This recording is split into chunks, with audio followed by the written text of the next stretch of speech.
À partir de là, je vais pouvoir, donc je double-clique sur la main dans la palette des outils. Voilà, j'ai mon image d'origine qui ne me sert pas vraiment, je vais le mettre sur le côté.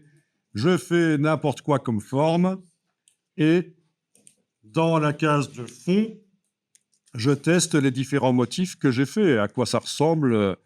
Donc, au fur et à mesure, le premier c'était ça, puis il y avait ça, puis ça, puis ça. Donc, je suis en train de cliquer sur les motifs dans la palette nuancier, puis ça, puis ça, puis ça. Voilà. Oh. Alors, s'il faut mettre un fond coloré derrière, on va pas le faire dans le motif, c'est mieux de le faire autrement, je vais vous montrer. Je sais pas. Donc, je suis sorti de l'édition de motifs avec la flèche en haut à gauche dans le fil d'Ariane, là, le breadcrumb. Puis, j'ai double-cliqué sur la main dans la palette des outils pour que la page revienne en grand sur l'écran. J'ai fait un cercle et dans le fond du cercle, j'ai mis le motif qui m'intéresse. Ok, je sélectionne donc la forme dans laquelle j'ai rempli le motif. Vous savez qu'on peut déterminer la dimension du motif par le double-clic sur la mise à échelle, en décochant transformation d'objet et en allant ici où on indique 60 par exemple à la place de 100, touche tabulation et voilà. Même chose pour tourner, etc. Ça, on avait vu. Bon. Alors, je vais dans la palette aspect. Menu fenêtre aspect. Actuellement, j'ai pour cet objet, j'ai un fond avec le motif. Je vais demander d'ajouter un nouveau fond. Le nouveau fond possède le motif aussi. C'est deux fonds avec la même chose. Je travaille sur celui du dessous et je vais lui mettre une couleur. Voilà. Une couleur et je vais pouvoir, par la palette style graphique, menu fenêtre style graphique, stocker ça pour le réutiliser après sur n'importe quelle forme. Voilà. Mais je vais pouvoir faire plusieurs tests. Alors, je peux aussi faire par le nuancier ici. Une fois que le fond là est activé et que la forme est bien sélectionnée, je peux aller sélectionner plusieurs couleurs. Mais alors, ce qui est intéressant, c'est qu'on peut mettre aussi des dégradés. Et ça, je pense qu'on n'a pas encore vu les dégradés. Donc, je vous montre. En bas à gauche du nuancier, on a un menu. Ça représente une petite bibliothèque avec des livres, là, vous voyez. Et on va jusqu'à la ligne dégradée. Et je vais commencer par le premier, les bois. Voilà. Il y a une palette qui s'ouvre. On peut choisir dans le menu que ça s'affiche par grande vignette. Ce sera quand même peut-être un peu plus sympa. Voilà, pas oublier d'agrandir bien la palette. Et puis on clique et on a différentes choses. Alors, pour passer au reste dans le menu, les autres dégradés, vous n'avez pas besoin de retourner en bas à gauche dans le menu. Vous avez les flèches pour passer au suivant. Voilà, ça c'était ciel. OK. Alors, une fois que le dégradé est mis, avec l'outil dégradé, vous avez la possibilité de tracer dans un sens ou l'autre. Voilà. Et de temps en temps, je suis en train d'ajouter dans la palette des styles graphiques. Bien, donc voilà, c'est comme ça que ça marche. Allez-y, testez. Il y a plein de dégradés. Évidemment, on peut faire ses propres dégradés. On peut faire ses propres dégradés, mais ça, c'est encore une autre histoire. Ah oui, et alors quand je trace avec l'outil dégradé, si j'enfonce la touche majuscule, ça cale sur les axes. D'accord? Sinon, s'il n'y a pas majuscule, ça peut tourner. Ça peut être intéressant, mais avec la touche majuscule, ça cale sur les axes. Voilà. Ok, ok.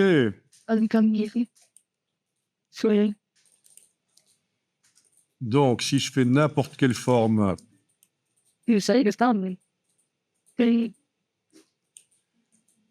et que j'applique le style graphique, ça applique d'office les deux fonds. Voilà, ça applique d'office les deux fonds, pas de problème.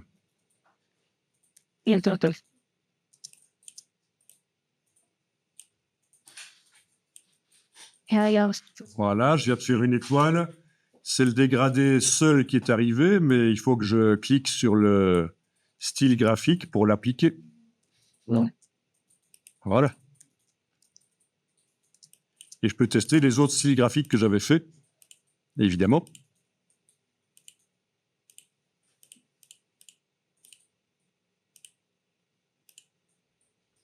Voilà.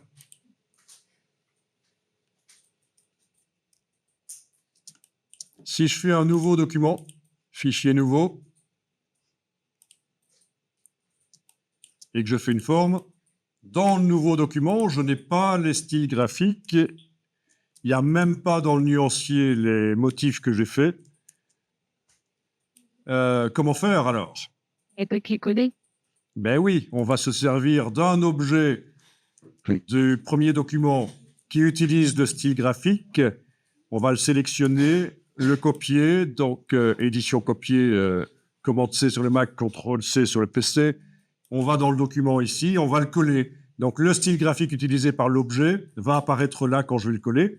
Et même les motifs utilisés par le style graphique vont apparaître aussi, le motif utilisé par le style graphique. Donc édition coller, voilà, ou commande V, CTRL V. Donc, et ça n'a pas marché parce que... Oui, ça n'a pas marché. Il a juste transporté le dégradé et le motif, mais le style graphique, il n'y est pas. Ah, c'est Zarbi, ça? Comment ça se fait? Ok, je vais supprimer l'objet et je vais retourner là pour voir un peu ce qui se passe. Pourtant, il utilise bien le style graphique. Là, c'est surprenant. Il aurait dû aussi transporter le style graphique. Il ne l'a pas fait, je ne vois pas pourquoi. Mais, ok, c'est pas un drame, mais c'est juste ennuyeux parce que, en principe, il aurait dû ajouter le style graphique à la palette style graphique. C'est pas grave, il a transporté l'objet comme il fallait, et il suffit que je recrée le style graphique ici. Voilà. Ok. Comme ça, même si je supprime l'objet, je peux aller créer d'autres objets et appliquer sur le fond le style graphique. Voilà. Là, j'ai utilisé l'outil rectangle à coin arrondi. Oui, vous voyez comment ça fonctionne dans Illustrator quand on veut modifier la taille d'un objet. Si vous prenez l'outil de transformation, il va redimensionner le motif aussi peut-être à l'intérieur. J'annule.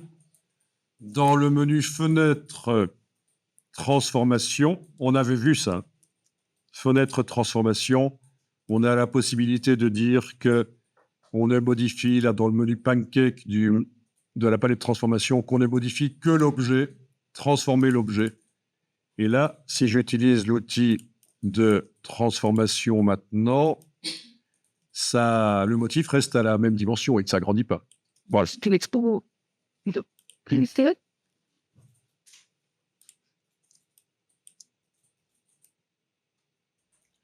Voilà. Donc, que dire de plus? Oui, dans la palette transformation, quand vous faites maintenant, hein, ça n'a pas toujours été le cas, mais Illustrator n'arrête pas de s'améliorer, vous avez, comme quand on avait fait... qu'est-ce qu'on avait fait, qu'on avait vu ici, dans la palette transformation? Oui, c'était les arrondis, oui, les arrondis sont là. Voilà, on peut gérer les valeurs d'arrondis, c'est encore possible. Et donc là, j'ai utilisé l'outil rectangle à coin arrondi, tout simplement, au lieu de rectangle. Voilà. Je peux mettre un contour. Voilà, un contour. L'épaisseur du contour. Je peux éloigner le contour par la palette Aspect pendant que cet objet est sélectionné. Par la palette Aspect, je vous montre des choses qu'on a déjà faites. Hein. Spécifiquement, je travaille sur le contour et je vais dans Effet, Tracé, Décalage. Voilà, Effet, Tracé, Décalage. D'accord. Et après, il n'y a pas que les fonds que vous pouvez multiplier sur un objet. Le contour, ici, je peux aussi le dupliquer, par exemple, ou demander d'ajouter un nouveau contour. Je peux faire plus fin, je peux faire une couleur différente. Voyons un peu. Là. Et voilà, il est là. Il est plus fin. Et voilà. Et vu que j'ai dupliqué le contour, il a d'office le décalage que le premier contour avait. C'est ça l'avantage par rapport à ajouter un nouveau contour, c'est que si je prends le contour ici et que je l'amène sur le signe plus, j'obtiens un contour identique au départ qui a déjà le décalage. Enfin, il y a plein de choses qui sont possibles. Voilà, je vais mettre du blanc par exemple, c'est pas plus mal. Ou du gris. Voilà. Et donc ça, je peux en faire un style graphique pour pouvoir l'appliquer rapidement sur n'importe quel autre objet. Je pense que vous avez des possibilités créatives là, si vous avez compris comment ça fonctionne, vous avez plein de possibilités créatives, déjà rien qu'avec ça.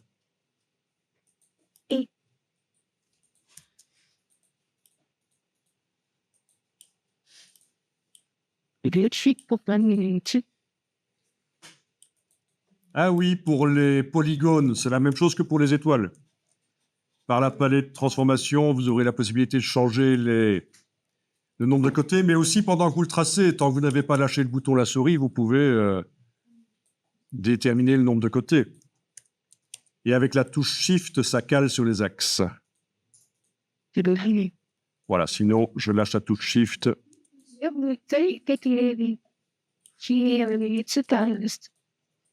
Voilà. Et voilà. Où ça?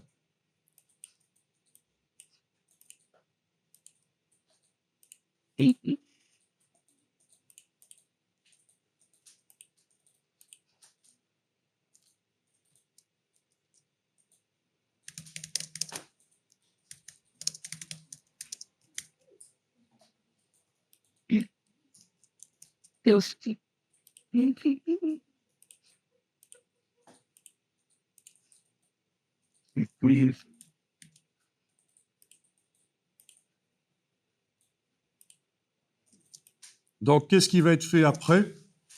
On va refaire, on va utiliser l'image, mais au lieu que ce soit des pixels, on va tenter de vectoriser.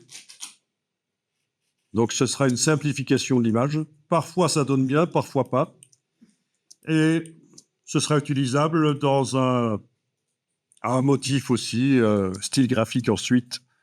Et puis, vous ferez plein de tests jusqu'à la fin de la journée pour refaire ça. Hein, parce que c'est important de refaire et de retester.